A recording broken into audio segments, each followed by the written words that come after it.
嗨，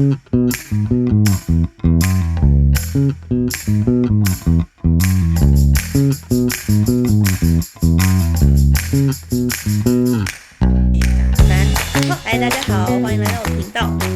这是我第一次经营非私人的 YouTube。我之前有一个自己私人的 YouTube， 那就是都是给家人朋友看我在加拿大的生活。那前阵子呢，看到维布，就是在美国的 RN 维布，他分享了美国 RN 2周的薪水。那底下有一些留言，我稍微看了一下哈，就是有人在问加拿大的 RN 薪水怎么样。那因为我自己在加拿大工作嘛，所以大家也知道加拿大有10个省3个区，每个省的薪水的阶级都不太一样。那所以今天呢，我就想要来分享关于加拿大 Alberta AHS 的 RN 薪水是怎么样的算法。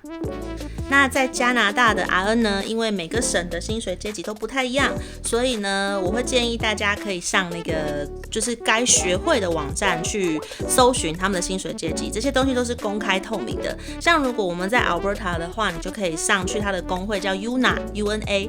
那如果你是在BC 的话，你就可以去搜寻 BC 的工会，那或者是搜寻他们 BCCNM 之类的，就是你是有一些管道可以去查，那这些管道都是公正公开的。好，那接下来要分享的薪水呢，全部是根据我自己个人的经验，因为我在台湾的年资是15年，那来到路易斯在煮珍珠奶茶，所以会有一些锅碗瓢盆的声音哦，所以这是第一集，所以会有点瑕疵，大家就跳过哈。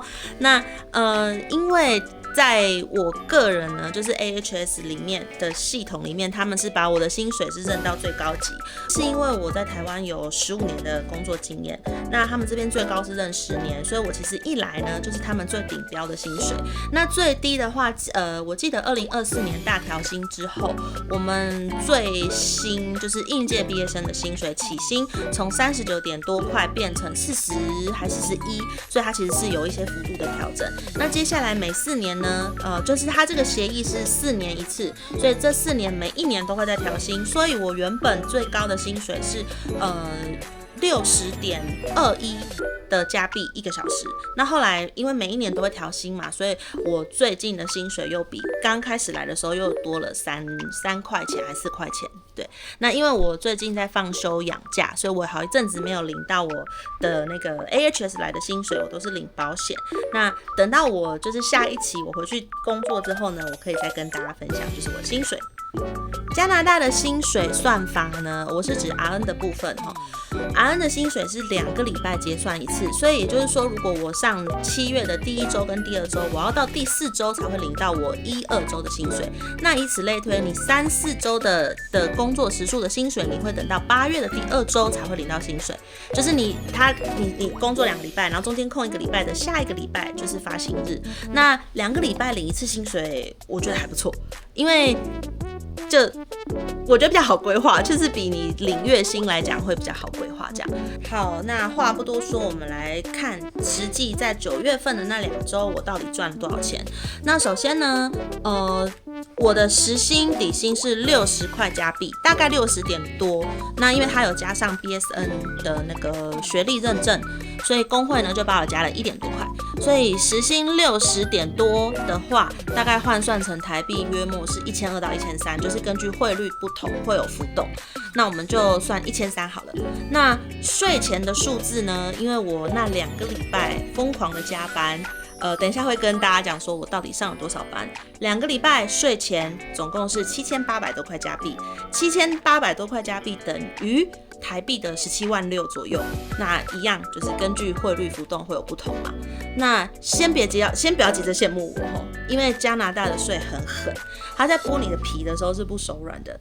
加拿大的税到底有多夸张？就是这一期的薪资单2个礼拜嘛，我光是所得税我就扣了2000多块加币，折合台币4万6到5万左右，直接蒸发。那这些税是到哪里去？它就是到联邦政府跟省政府嘛。那我的那个个扣完税加上退休金，因为2个礼拜的薪水它是会帮你算退休金跟保险。那保险就是有机会我们再来细聊，今天就先讲薪水齁。那我真正到我手上的就是扣完所有的东西之后，我大概实领是加币5300多块，400加币左右，所以折合台币的话大概是12万。这是我2个礼拜的薪水。那当然比起美国来讲，这个薪水不算好，但我觉得在加拿大来说，以 Alberta 来讲，这边的基本时薪，我记得没错的话是1个小时15还是16块。那其实如果你的薪水是60块钱的话，已经算很高。但加拿大有个就是现象。你赚越多的人，税扣的越多；你赚的少的人，反而税扣的不多，他的生活品质其实也不会差到哪里去。所以对我们这种中高薪阶级来讲，这个税后的数字其实是蛮惊人的，我扣了非常多。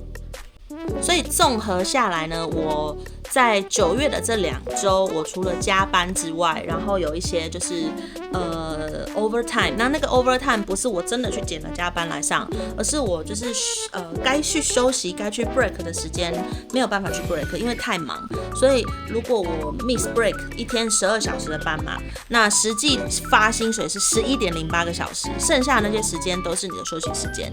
那我们休息时间如果你没有放到的话，它是会给你加班费的。那举例来说，我实际上账单上面看起来好像是196个小时的时数，但其实是假的，因为它那个津贴栏是会重复计算，所以实际上我只做大概快90个小时，就是这2个礼拜。其实换算下来的话，时薪会大概85加币，大概台币快1900。当然比上不足，比下有余啦。那我觉得加拿大的优势是它福利好，因为我们是公医制度，你看病是不用钱，你只要有健康卡的话，那你去手术什么的也通不需要付钱，除非你有一些额外的资本项目。那有一个隐形福利就是雇主每一期他会帮我多放400块钱进到我的退休金里面，那这个东西是我的薪水是看不到的。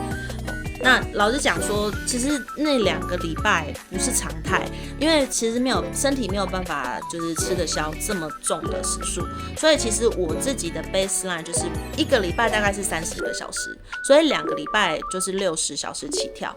那如果超过60小时，剩下的第61、62，以此类推，都是加班。下一集来做就是没有加班的话，我的平均时薪不是平均的双周薪大概会落在多少钱？那会再去细项的分析说，每一项薪水是干嘛的？为什么大家都说加拿大福利很好？是真的还不错。那像我最近在放那个 short-term disability， 从3月份开始放，那我预计7月会回去上班嘛。那这边稍微提一下，就是我从3月到6月底这段时间，基本上都是我之前双周扣的那些薪水的保险，那保险公司会给付我的1周生活费，那每个礼拜大概我可以领1000多块加币，所以其实我觉得加拿大的福利真的是比台湾好。当然你去比美国，可能薪水没有那么漂亮，不过整体的生活氛围跟环境是还不错的。所以如果有喜欢想要来加拿大发展的朋友们呢，赶快换照换起来，有问题你也可以私讯我，好不好？那我有经营 IG 部落格，然后 Facebook 跟 Threads。那现在开了一个新的 YouTube 频道，那不定期更新，因为我本人就是有时候会就3分钟热度，偶尔3秒钟热度，就是突然想到什么就会风风火火想要做，可是要长期的话，有时候会就是懒掉这样。那也欢迎大家就是追踪、订阅、按赞、分享。开启小铃铛。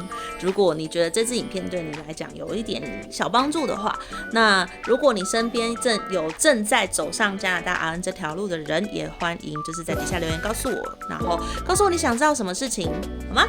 OK， 谢谢。那今天的影片就到这边，我们下次再见，拜拜。打板，我光是 NG 就不知道 N 了几次，超级尴尬，自己一个人对着那个镜头讲话。然后身边有很多环境噪音，我老公的声音、猫，然后路易斯在煮东西。OK， 然后久违的刷手服，这件是 Fix 的，给大家看一下。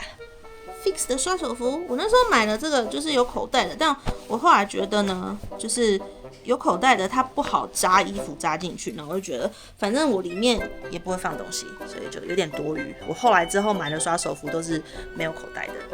就这样。打板。Hi everyone, welcome to my channel. 大家好，欢迎大家来到我的频道。这是我第一次在追踪我、订阅、分享、开启小铃铛，把这支影片分享给你所有需要了解加拿大 RN 资讯的大家。希望大家如果对我未来的那个加拿大的 RN 生活你有兴趣的话，也欢迎多给我鼓励跟支持。你不要